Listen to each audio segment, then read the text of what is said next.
Welcome to Communing with Divine, a podcast where I share my spiritual quest and the lessons and the insights that I've received from many divine beings and energies during meditation. I am your host, Meraki. Now, let's begin. Hello, and welcome to the first episode of Communing with Divine. This isn't just the first episode of this series, it's also the first podcast that I have ever done. So I'm sure it's going to be really awkward and I'll probably make a lot of mistakes. But I hope you can be patient with me because it might take me a few episodes before I find my feet. This season of Communing with Divine is called Sitting in Observation. And it's called that because this is what Mother Universe told me that the divine does. Now, I'll go into that in more detail in another episode. But since this is the introduction episode, I thought that I'd talk about some things that I thought you might like to know, like what is this podcast about? And why am I doing this? And what is it exactly that I actually do? So in a nutshell, this podcast is about sharing the lessons, the messages, and the insights that have come to me from Divine when I meditate, and sometimes through spontaneous downloads. About 3 years ago, Divine guided me to change the way that I was meditating so that I would be more open to direct and clear communication. And so far, it seems that looking at the results, it's worked. I was also guided to share what came to me. And so I began to record my meditations and speak the words that were being spoken to me and describe what I was seeing and what I was feeling in real time as I meditated. This made a big difference in terms of catching a lot more detail with much better accuracy, higher accuracy, than when I tried to remember and reconstruct what had transpired after my meditation was over. It also ensured that the information and experiences, nothing was lost along the way. But as you'll see, it took me a while before I changed over from explaining what was being said to me after my meditation to repeating their words in real time. So you'll have to be patient as my technique evolves. But trust me, I think it's worth it anyway. Early on at the start, most of what Divine was doing was showing me new ways to receive information and to communicate with them and receive communication. And Divine was teaching me how to be more open and to be less resistant. What was communicated to me at the beginning was less spiritual insight and more procedural. My meditations were more practice sessions on how I could improve more than anything else. Divine also did a lot of energy work on me and with me. These early meditations were really awkward as I stumbled through learning new things. It was a deeply introspective time where I was taught to disconnect entirely as energy work was done on me. It was beautiful and it was a profound time. Initially, I was going to share these sessions, but I feel that they would be better served if I presented them as guided visualizations and meditations. That way, you can all actively apply the healings and the energy work to yourselves. You can experience your own sessions of healing as I guide you through what I experienced. So I'll share those in a different way on a different platform at a different time. But in terms of this podcast, I'll begin at the start of where the broader information, messages, and lessons began to come in and bring you all the way up through to the present day.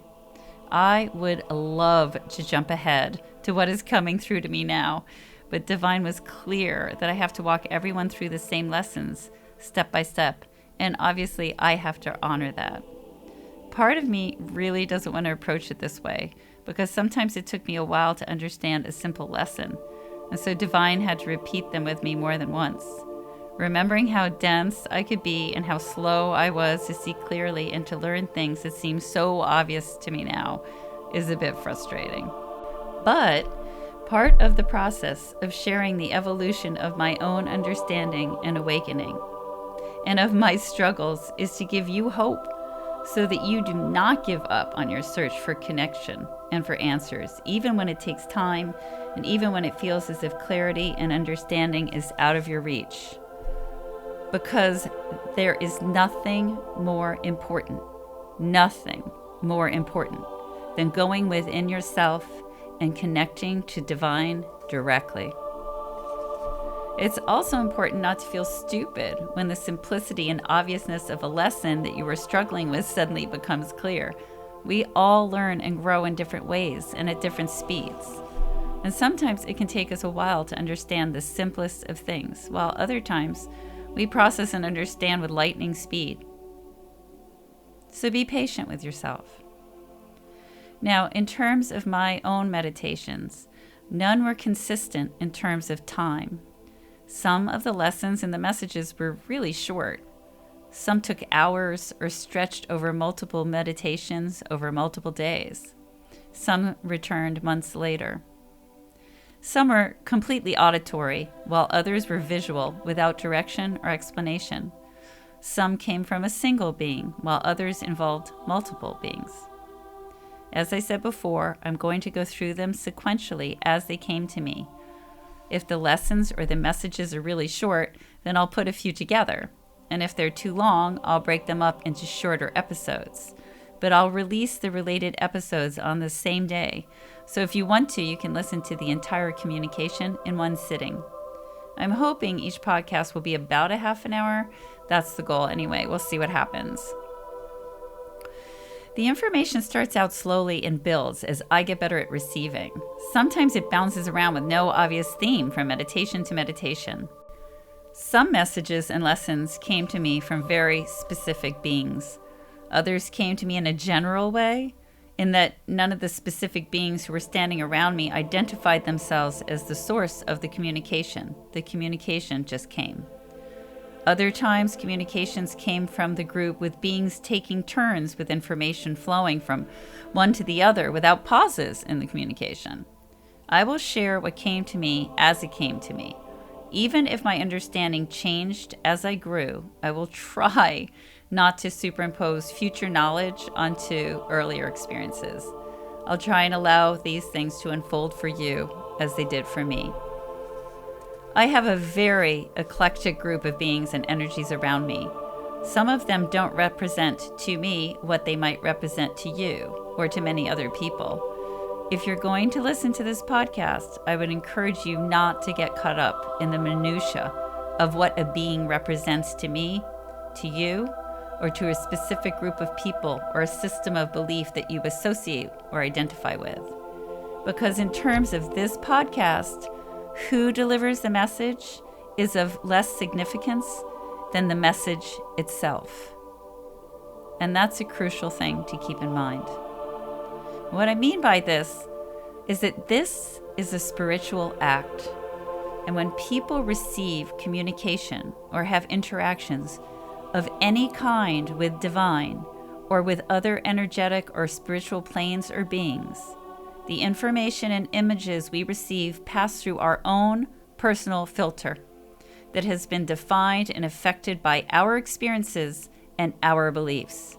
And this filter affects our perception and our interpretations of both this physical world and very much of the non-physical worlds, the energetic, the divine. This means that no two people who are experiencing or perceiving anything will do so in the same exact way. The nuances may be slight, but they are there. And this applies to physical, spiritual, interdimensional, and energetic experiences.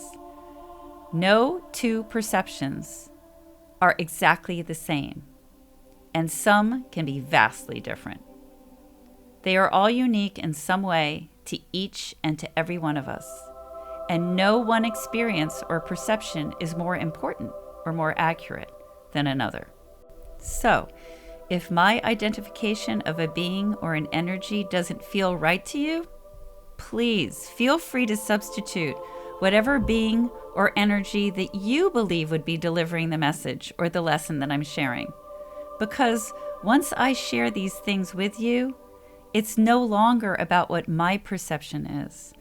What is important is your perception and your processing of this information. It's about what feels right to you.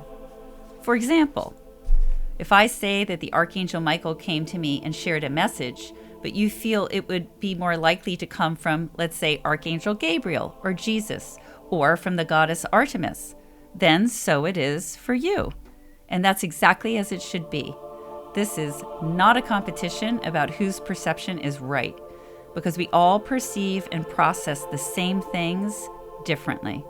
And that's part of the beauty and the challenge of this reality and this experience. It's also really important to remember that we are all equally capable of connecting with divine.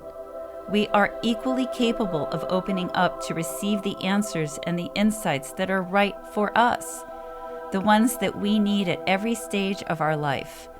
It is all within us. It really is. Every one of us can do this type of communing with divine. And this is a very important point that I want to make, which is that we have internally perfect, tailor-made information waiting to be discovered within ourselves, without anybody else's input, without anybody else's ideas, influences, or opinions. All we have to do is to learn how to find it, how to connect with it, how to listen to it, and how to trust it. But I know that most of us lack confidence in our abilities to connect with divine sometimes, especially when we actively look for guidance, we crave it or we need it. We don't trust that we can. Isn't that true? We don't trust that we can receive and connect ourselves. But we all can. Believe me, we can. So, I offer this podcast to all of you, hoping that you will find something within it that speaks to you, something that gives you hope or a greater understanding of what you seek or of who you are. I hope that each of you finds something of truth that resonates for you. And I hope that you are inspired more than anything to seek for yourself, because that really is the end goal. Before I go any further, I should probably give you a snapshot of how I meditate and some of the beings who work with me on a consistent basis, as well as what they represent to me. Again, a reminder, they may represent very different things to you and to other people, and that's perfectly fine. I meditate within the womb of a universe. I sit in the center. Standing closely around me, in ever-widening concentric circles, are archangels, guides, gods, goddesses, and energetic beings who I work closely with. They stand closely around me in circles. And then after multiple circles, there's a noticeable space. After that space, there are more concentric circles.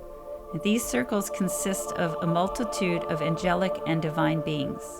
There's so many of them that they fill this entire universe that I sit in. These angels and divine beings then each circle around me in alternating directions. So I know it's hard to visualize, and I'm probably not describing this very well, but one circle would move in a clockwise direction, while the next circle would move in a counterclockwise direction. And they create sound as they move. Music. The sound changes. The music changes. And it fills the entire universe. And it's really beautiful and peaceful. I can also see all of the stars and the planets and everything that our universe is filled with. It's a very amazing place to be, and all of you can sit in your own universe.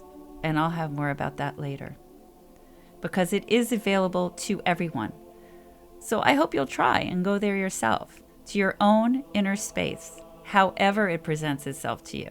It doesn't have to be a universe. It may be a field. Some people go to meadows. Some people are in the water. This is just how I do it. Do what feels right for you.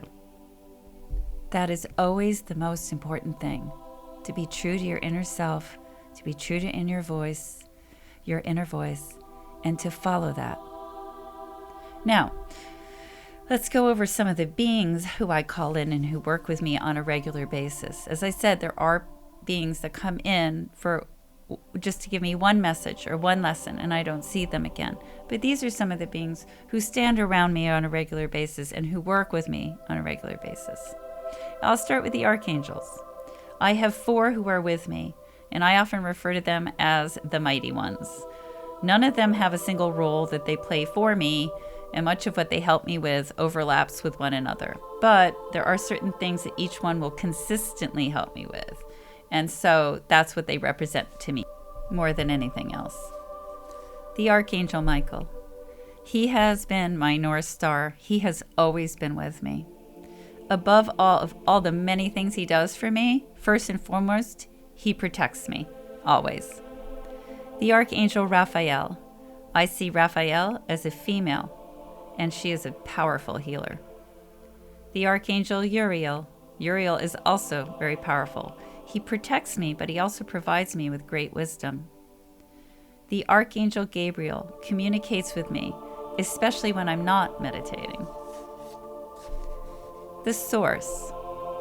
The Source is a subset of the All. Light comes from the Source, and most people tend to identify it as our home base, or what you might call heaven. My Source Self. Other people can refer to this as their higher self. For me, my Source Self is that part of me that is the light of the Source, and therefore also a part of the All. The Ether. The Ether is the name that I use for darkness that we tend to ignore and confuse with evil.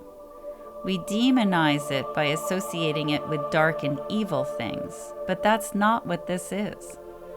Like the light, it is also a subset of the All. And in this dimension, all energy passes through it. This conscious awareness that we are experiencing here could not exist without the ether. My ether self. This is also a part of my higher self, and it's one that is often ignored by people. It represents the peace of the darkness of the void, the connectivity that the ether provides. It is a part of me and a part of the All as well. The Source and the ether are the yin and yang. Together, they represent the whole of the universe, the balance that exists within this conscious awareness or this conscious reality that we are experiencing. The goddess Aletheia. She represents truth, or specifically, she is truth revealed. The god Gnosis. He is knowledge, but he specifically speaks to me about knowledge of self. The sage Melchior and the sage Balthazar.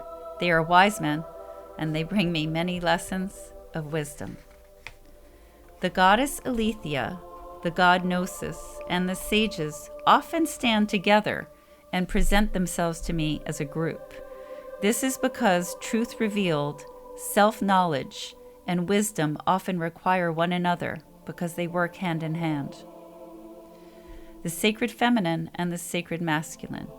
They bring the beautiful balance of the physical on this earth, in our solar system, and in this universe into my life. This is another representation of the yin and yang that exists here. Reiki, universal life energy. She is with me always. She is essential in this dimension, and she animates all.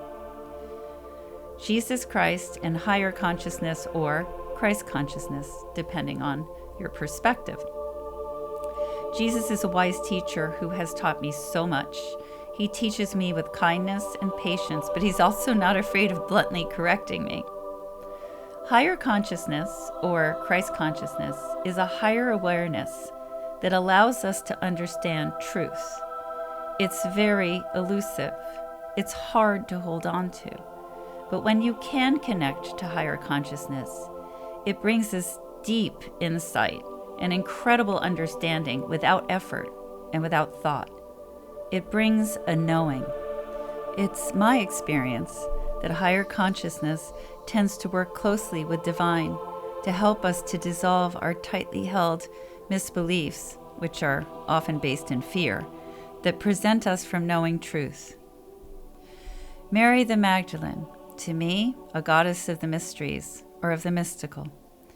Mary brings insights to me into what we would consider mysteries. She is a great teacher and extremely patient. To me, she is the wisdom that understands the greater and deeper things intuitively from within. The unicorn. The unicorn is purity to me. The unicorn provides me with energetic cleanses and protection through its presence. I have a deep connection with it that appears to be energetic. Mother and Father universe, another aspect of the yin and yang and the balance of our universe. I mostly work and interact with the feminine, Mother universe. Divine. This is divine as a whole, with all of its many aspects and parts, all of its facets. The divine is also a subset of the all. The ancient ones. There are 4 ancient ones who are working with me at the moment. 2 have only just recently revealed themselves, and I've not worked with them as yet. But there are many ancient ones. The 2 who have been with me for a while are the Watcher, who I also call the Wise One, and the goddess Hecate. The 2 new ones are dragons, red and blue. The Watcher, or the Wise One, I am a part of him, and he is a part of something larger. He is a great teacher. I don't know his real name or anything about what he is or what he does. He stands behind me. The goddess Hecate, she is a mighty force and a great teacher. I spent most of my recent time learning from her. She has been teaching me about liminal spaces, which I'm very excited to share with everyone. She stands in front of me. I'm eager to begin to learn from the red dragon and the blue dragon. I haven't as yet, as I said, but they stand on either side of me, red to my left and blue to my right. Grandfather Void, ancient beyond ancient, the beginning place from where our universe was spawned. This is the place mystics and holy people strive to enter in order to experience nothingness and oneness simultaneously. I also work with other energies and beings, but the ones I've mentioned here have been most consistent over the last few years. And again, some like Grandfather Void I don't interact with, but are there present with me always. I won't go into too much detail about how I meditate or what my methods are right now, but I'll give you a quick overview. I always clear my energy and I always ground myself. Then I sit in the center or in the womb of my universe. I then call in all these amazing beings and energies that I mentioned. And there are also more energies and beings who I call in, but I didn't talk about them because I don't necessarily always interact with them in an active way. I ask all of these beings and energies to surround me. I ask for guidance. I ask for protection. I ask for insight, understanding, and clarity, and much more. And I always thank them. I try to remain as open as I can to whomever wants to teach me and to whatever concept or understanding comes to me, because judgment and expectation can interfere with this process and it can cloud and mute communication. This is really important to remember when you go within for yourself. Go within without judgment and without any preconceived ideas or expectations. And more will come to you that way. As I do my calling in, individual beings or energies will come, and sometimes they will communicate with me. And that is the basic method that I start my meditations with. As I've said before, my way of sharing what I was being told and shown changed over time. It improved vastly, actually. I went from describing what beings were telling me after my meditation was over, which lost so much of the power and accuracy of their words, to speaking the words exactly as I heard them during meditation. This improved the results of my sessions, and I think that you'll really appreciate the difference in the clarity and directness of their words once we all get to that point where I've made those improvements. At this point, I should probably tell you a little bit about myself, but I'm not going to spend a lot of time on this or give you too much detail, not because I'm trying to be elusive or mysterious or anything else like that. It's purely because it's the messages and the lessons from Divine that matter, not who I am. Having said that, I'm doing a podcast, so I should probably give you a basic idea of my background. I've been involved in healing for over 25 years, and I have received communications from Divine for as long as I can remember. Communications from Divine used to be more subtle, and they came to me without purposeful intention on my part. And because of that, I didn't think any of it was unusual until I began to share it with others. And it's this that brought me to share it with you here on my podcast. I am a Reiki master, and I have trained in other energetic healing modalities. I'm a hypnotherapist and a psychotherapist. I'm a budding herbalist. I absolutely love working with plants and using them for healing. I've trained as a yoga instructor, both Vinyasa and Yin, and I practice Kriya Yoga.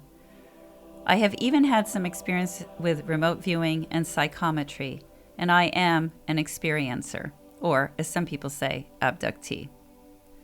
I hope that this introduction gives you a little idea of my background without influencing the information that I'm going to share with you. I may be moved to share more about myself as time goes on, but for now the focus must be entirely on Divine, the messages, insights, experiences, and lessons that have been shared with me and that I now share with you. And I think that's all there is for me to say in terms of an overview and an introduction. So let me just thank you all so much for being with me on my first podcast ever. I know they'll get better and I'll get better. So I hope that you'll all stick with me on this journey and follow me through this podcast and allow me to share with you what's come through me to me, because it's very exciting. All right, so thank you all again so much and have a great day.